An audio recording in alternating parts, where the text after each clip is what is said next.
iyadoo weli gobolka Awdal guud ahaan ay ka socoto diiwaangelinta codbixiyayaasha doorashooyinka ayaa waxa sidii maalmihii ugu dambeeyay caadiis ka noqotay in qaar kamid ah xisbiyada qaranku ay ku dhexwadaan nooc kamid ah ololaha doorashooyinka oo ay sameynayaan soo bandhig la xidhiidha cududooda taageero ay ku leeyihiin gobolka Awdal mas'uuliyiin kala duwan iyo shaqaale ka tirsan dawladda hoose ee degmada Boorama ayaa maanta iyagu munaasabad loogu sameeyay hotelka Haldoor ee ku yaala magaalada Boorama waxay ku shaaciyeen inay u soo biireen xisbiga talada dalka haya ee kulmiye munaasabadani ay kala soo qayb galeen saraakiil sare oo ka socotay xisbiga kulmiye oo uu ka mid yahay xogayaha guud ee xisbigaasi ayaa waxa ugu horeyntiiba halkaasi ka hadlay qaar ka mid ah xubnihii kala duwan ee ku soo biiray xisbiga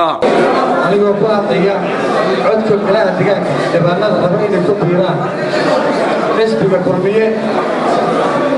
kana soo digarogtay qaar anaga ka mid oo dowladda ku jiray inay galaan xisbiga wadani markii aanu aragnay mushkiladaha ka dhex taagan dhibaatada uu ku wado wadanigu ummadayni reer Awdal kala jajabitaankii kala jajabinayo mushkiladaha uu lugayo oo aad dareemi kartaan maantaba waxaanu goosanay tayadani inaan xoojino xisbigii talada hayay iyo ka soo socdo waxaan ka tirsanaa xisbigii wadani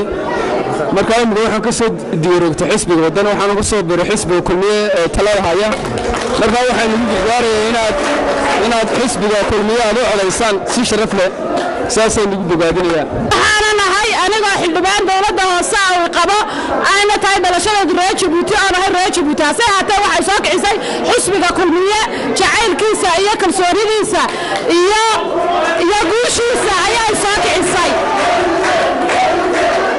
ugu dambeyntiina waxaa hadalka soo xidhay mas'uuliyiinta ugu sarreysay ee ka socotay xisbiga kulmiye iyagoo uga mahad celiyay taageeradooda ay ku soo biiriyeen isla mar ahaantaasina waxay sheegeen sida ay soo abaabusheen iyo sida ay soo baxdeen iyo sida hoolka u soo buuxiseen aad iyo aad baan idinka mahadnaqayaa waanan ku faraxsanahay waanan soo dhaweynaynaa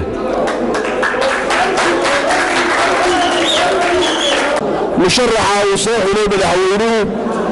ee hadda u tartamaya jagada madaxweynenimada